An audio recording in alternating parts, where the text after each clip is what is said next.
I want to call something to your attention that we all know intuitively, whether or not you've thought about it explicitly. You go around the world and you find times and places where nations have excelled in one subject or another. There's a birth of that period of where they excel, and then there's a peak, and sometimes it drops off, and sometimes they hang on. And so you can ask the culture of that. What was going on in that nation to support those discoveries, and then what happened when they ended?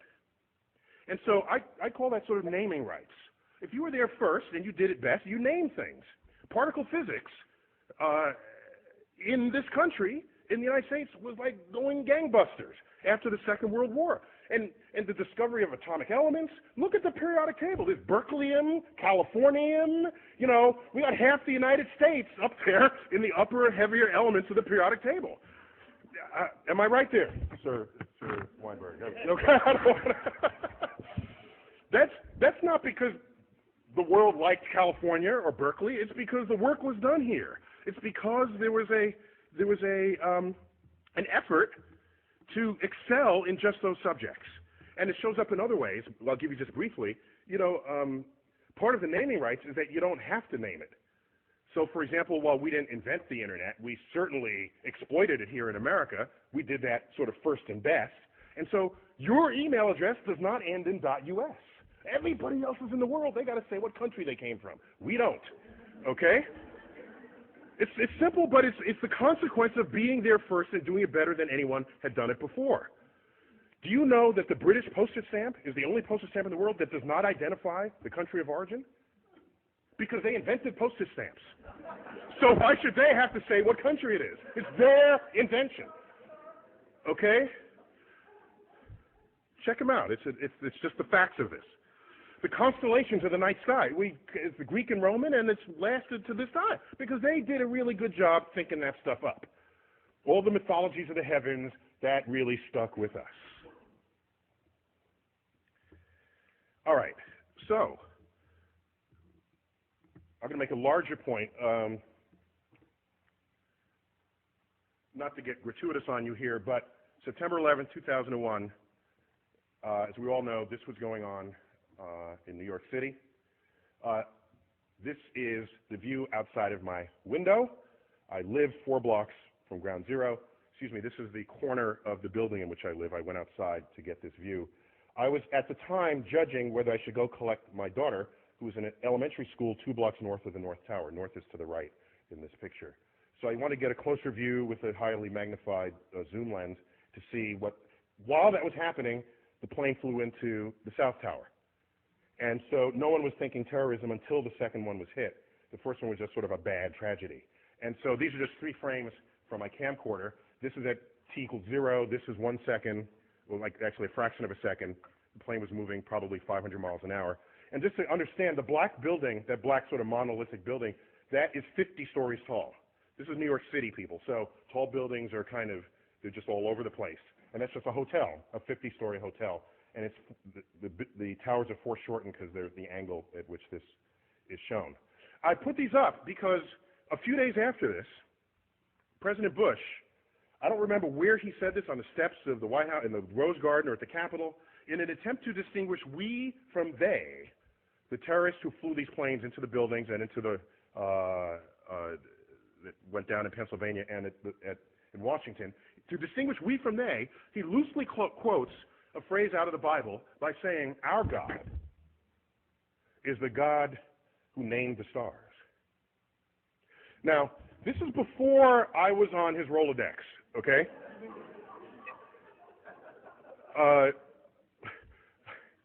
Because I could have helped him out there. The fact is, of all the stars that have names, 2/3 of them have Arabic names. So this was not, I don't think, his intent with that message. Okay? While the constellations are Greek and Roman, the names are Arabic, all right? And the list just goes on and on and on and on. And so where does this come from? How does this happen? How do you get stars named with Arabic names? How does this happen? And it happens because, of course, because catching up with myself here. Okay? It happens because there was this particularly fertile period that Professor Weinberg duly discussed. And around that period, that 300-year period, the intellectual center of the world was Baghdad. Baghdad. It was completely open to all visitors, all travelers, Jews, Christians, doubters, which today we might call atheists. They were all there exchanging ideas. All of them. And it was that period where you had the advances in like engineering and biology and medicine and mathematics. All right? Our numerals are called what? Arabic numerals. Now, you ever stop and think about that? You know, who as in America, do we pause? Take pause at this. Why are they called Arabic numerals? Okay, they fully exploit the discovery of the zero, create a whole field called algebra, itself an Arabic word. Algorithm is an Arabic word. All this is going on, and it's all traceable, not to some long 1,000-year tradition in Islam. It's traceable to this 300-year period. This 300-year period. And then, so they had naming rights. The most expensive, beautifully carved astrolabes come out of this period. There's a great collection of these at the Adler Planetarium in Chicago, if you ever want to check them out. So navigation, celestial navigation, all of this is traceable to this period. And so something happened. And what happened, as was previously described, I was told, and forgive me for repeating from what you might have heard, 12th century kicks in, and then you get the influence of this scholar, Al-Ghazali. All right? And so out of his work, you get the philosophy that mathematics is the work of the devil. And nothing good can come of that philosophy. That, combined with other sort of codifications, philosophical codifications of what Islam was and would become, the entire intellectual foundation of that enterprise collapsed, and it has not recovered since. Over that period, all these books were translated into Arabic on a scale not seen since then. And so why am I even going here? Because I'm trying to explain to you that you fast forward, the dangers here is that you fast forward to 21st century America and ask, what influences are we feeling now? Because that period, that naming period in Islam stopped and it never recovered. Because the way of thinking about the natural world, revelation replaced investigation. Okay? So I fast forward to 21st century, and what do you find? You get things like this. Okay? This is in America. All right? So now, what I find interesting is it's a level of passion that it requires to actually do it. You got to like pay for this. Okay? A sensitivity to the money aspect of it. But we all know tomorrow's economies will be founded on innovations in science and technology, and of course that gets cut short if we lose our civilization, as what happened in Islam in 1100. And the last thought I'll leave you with, which concerns me greatly, if you do the math, okay? You know, you look at all the Nobel Prize winners there ever were, some even in this room, and ask how many were Muslim. And it's like one, maybe two. Okay, I think a second one was in economics.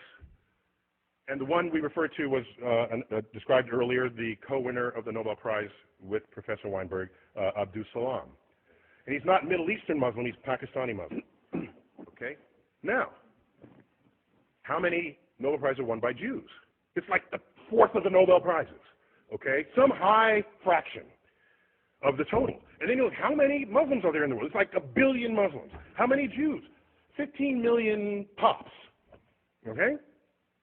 So you could ratio these numbers. Had Islam not collapsed in its intellectual standing in the year 1100, and you just do the ratios, they would have every single Nobel Prize today. So the fact that it's not only just a few, it's near zero, is deeply worrying. I'm concerned about what brilliance may have expressed itself and did not in that community over the past 1,000 years. And so what I want to put on the table is why, so that's the end of my talk. But I want to put on the table not why 85% of the National Academy rejects God. I want to know why 15% don't.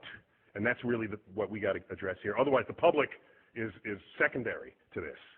Thank you for your attention.